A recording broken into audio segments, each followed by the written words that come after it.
Mr. Pepe, and good afternoon, friends. Today, my group and I are going to present a video about Holland and Netherlands in general. In this video, we want you to understand what role developed the Dutch Empire in the imperialism. The structure of our video is going to be the introduction, then the Dutch Empire before the imperialism or the antecedents, then the Dutch during the imperialism, and finally the Dutch decay. The Dutch Empire is a name given to the various territories controlled by the Netherlands from the 17th century to the 20th century. Holland has saw the economic increase in their surroundings, such as Spain, so they decided to establish colonies, and with the help of their outstanding skills in shipping and trading and their search of nationalism and militarism, they got the third place of European countries that had more established colonies outside Europe, after Spain and Portugal.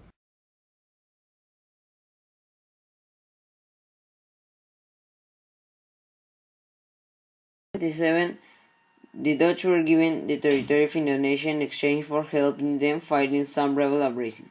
Eventually, they came of control of all the ports in Indonesian country, and by the late 70s they dominated trade. The Dutch forced the Indonesians to produce certain crops and then deliver them at the prices set by the Dutch. Finally, in 1942, Indonesia was given to Japan because of the Second World War.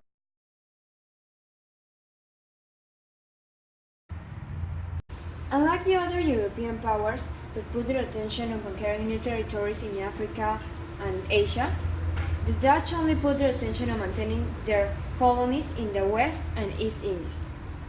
That was only until 1873.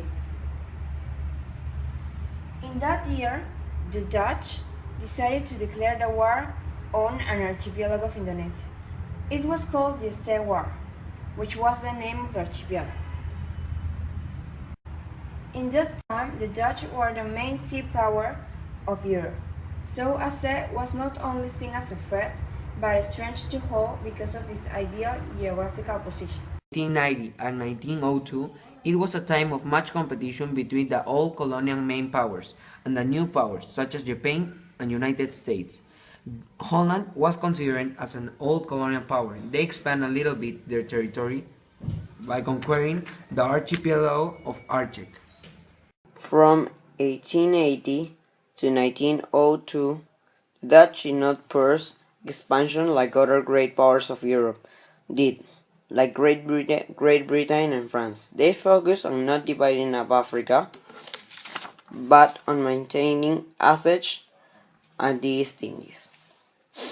Three parties were formed: the Christian Party, the Conservative Party, and the Radical Party. The Christians hoped to offer warranship to the East Indies and unite all the islands under the Dutch flag. But the Radical Party and Conservative Party took more radical and conservative approach to the situation. The Dutch did not focus on colonizing of Africa. There were some settlers called Boers who were from the Netherlands, Holland, living there. The Boers fought against the British, and they finally even overthrew British rule from there and gained support from Dutch political parties.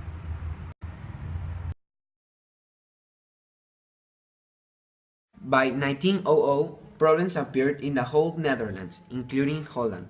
The imperialism became a big debate in Holland. The reason? The conflict was a moral and ethical fairness in the colonization of Holland. Besides Indonesia, which was lost to Japan in 1942, Holland kept much colonies until 1962, when they ceded much colonies such as New Guinea, Suriname, etc. Holland as a country didn't conquer that much as other global powers. Took a good decision.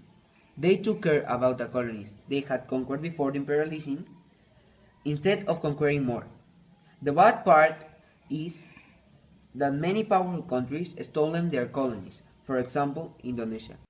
However, it wasn't a bad decision because, as we already mentioned, they were the main sea power of Europe for many years.